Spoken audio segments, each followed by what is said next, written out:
The Lunar New Year is China's biggest holiday, and it's still months away. Yet, train stations across the country are already packed. Why is a mass exodus happening right now? The reality is grim. The world's factory is shutting down. Millions of migrant workers are fleeing cities with no jobs, no money, and no hope. But Beijing isn't just worried about the economy.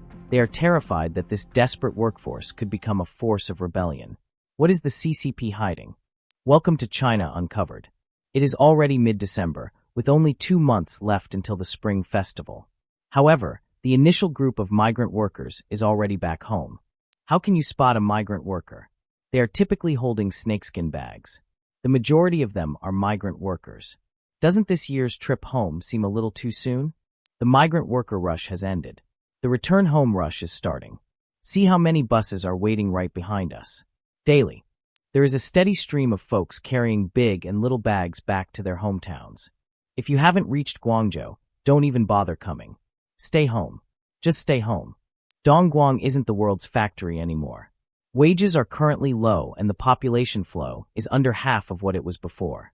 Without the backing of migrant workers, locals cannot even rent their houses out. Because of the withdrawal of foreign investment, numerous factories in China have closed down and projects have been delayed. 2 months prior to the Chinese New Year, migrant workers and peasants have started heading back home nearly 2 months sooner than past years. Huge numbers of migrant workers hauling their luggage board buses or slow-moving trains exiting the cities to go home. Netizens describe this as the end of the migrant worker rush and the start of the return home rush. The Chinese Communist Party has stressed the need to stop large numbers of migrant workers from staying in rural areas and slipping back into poverty.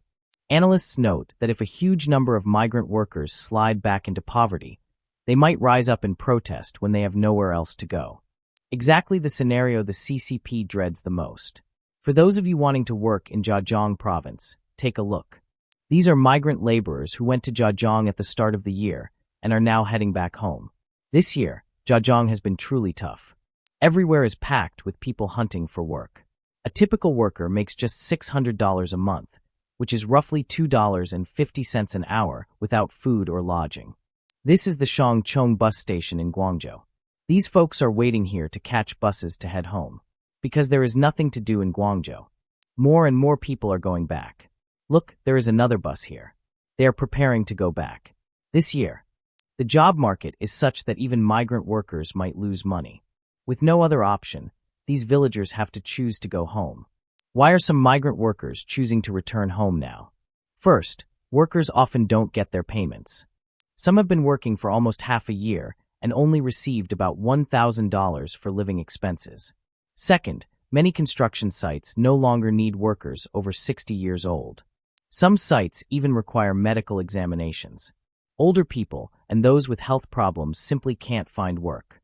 Third, not many new construction sites have started this year. Some sites that started earlier have already shut down due to funding issues. The daily expenses for workers staying on construction sites are very high, so they simply choose to return home early. According to official government data, the total number of migrant workers in China in 2024 is close to 300 million, of which about 180 million are from other provinces. The existence of the migrant worker group is essentially a form of institutional exploitation of peasants by the Chinese Communist Party. Due to the vast urban-rural gap, many peasants are forced to migrate. They move to cities in search of work to improve their income.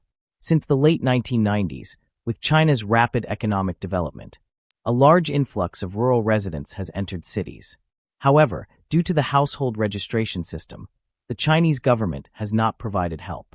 They deny migrant workers the social security they need for long-term urban residency, including education for children, making it difficult for the vast majority of migrant workers to settle in large cities.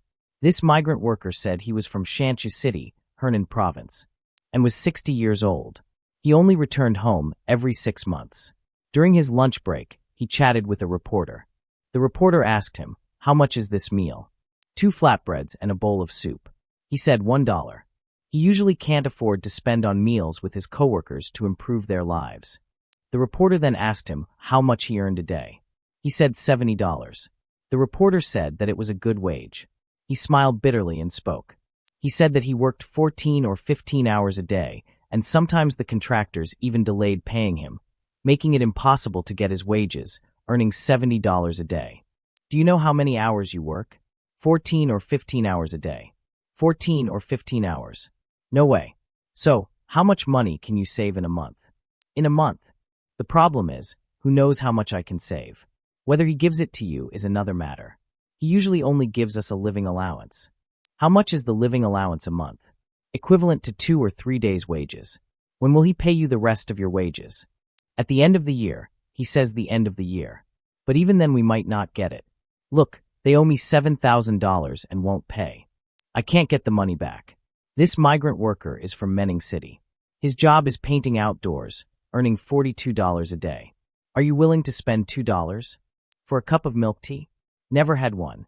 What do you do for a living here? I'm laying floor tiles now. How much do you earn a day? $70. How many hours do you work a day? About 8 or 9 hours. Do you find it hard? I'm used to it. I don't feel tired anymore. How old are you this year? 31. How many children do you have? 3 children. He said he started working 10 years ago before graduating from high school. Do you think earning money is easy? It's not easy. Why do you work so hard? I need to earn money to support my family and 3 children. The worker said he usually wouldn't spend $2, but he would definitely buy some for his children if they wanted one. His deep fatherly love is evident. Brother, where are you from? Pingshan Ruzhou. How long have you been away from home? I left as an adult. I go home when I need to. Otherwise I don't.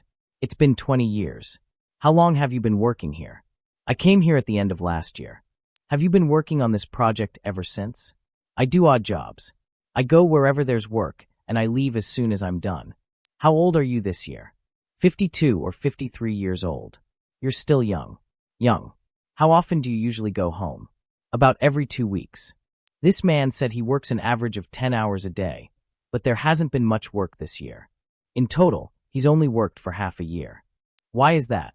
He said that no one is building anymore and houses aren't selling, so there is naturally less work. Currently, China's economic development is facing difficulties. Foreign investment is withdrawing and exports are hindered, leading to the closure or bankruptcy of many factories and cities, which in turn has triggered a large-scale unemployment wave. I'm 34 years old, unmarried, and have been unemployed for 3 months. Since the city can't accommodate me, I'll go back to the countryside. It turns out that my rural hometown is the last resort. My parents' understanding and tolerance deeply moved me. How are you all doing? Fellow countrymen, just 2 days after returning to my 18th tier city from Shanghai, a first-tier city, I know what I want. I want change. I want to escape. I want my own freedom. Today is the second day back in my hometown, back in this 18th tier county. I don't have my own house. I'm living with a pile of New Year's goods and miscellaneous items. Let me show you. There's no air conditioning, and I'm shivering from the cold. I can't even get up in the morning, not because I'm sleepy, but because I just want to stay in my warm bed. It's the only place that's warm. For example, even going to the toilet at night is a struggle because the toilet is in the yard.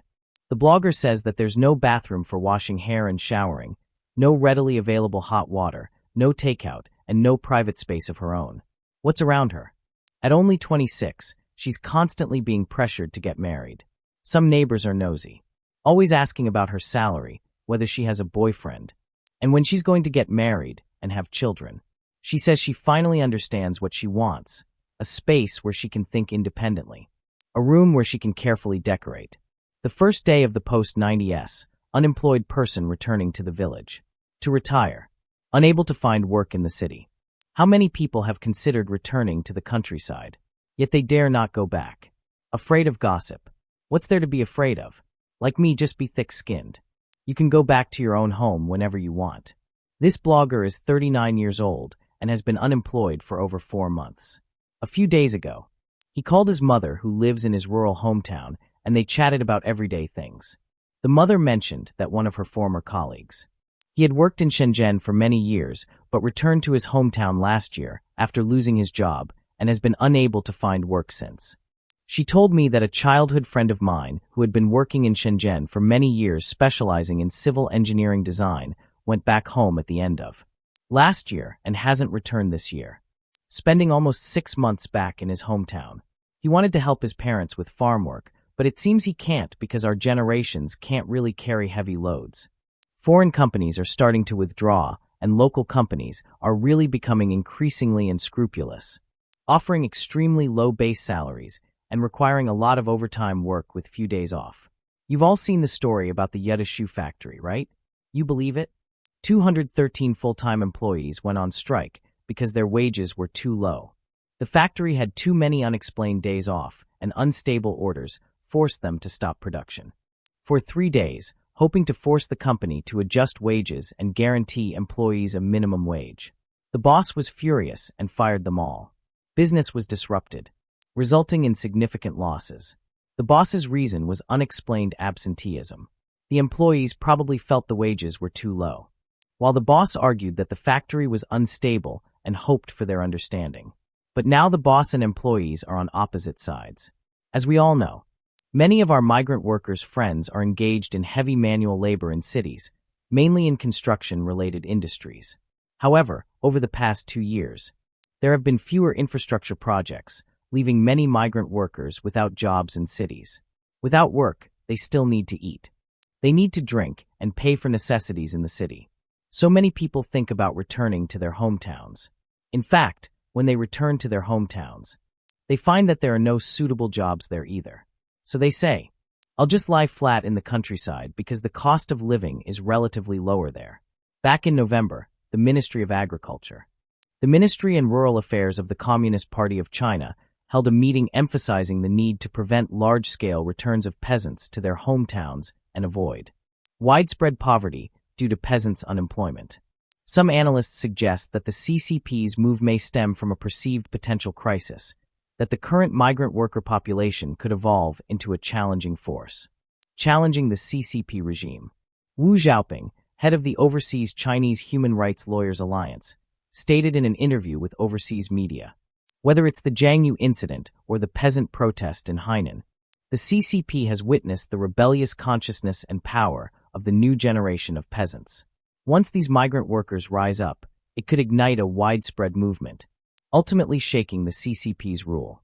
Therefore, I believe the CCP senses this impending crisis. These villagers have 2 characteristics. First, they are extremely united. Second, they are extremely courageous. China's biggest challenge lies in its rural areas, and the peasantry, as the rural population constitutes the vast majority of the country's population. The president of the US-based Taekwon real estate investment company stated that if Xi Jinping and the CCP continue to rule in rural China, there is a high probability of rebellions. Because without a job, he cannot survive. He has no way to survive. He's desperate. No jobs in the city. No land in the countryside. He's driven to desperation. What will he do to support himself? He'll rise up in rebellion. This isn't an exaggeration. It's already spreading in that direction. That's all for today. If you enjoy our content, please give us a thumbs up, subscribe, leave a comment, and share it with a friend. We appreciate your support, and we'll see you next time.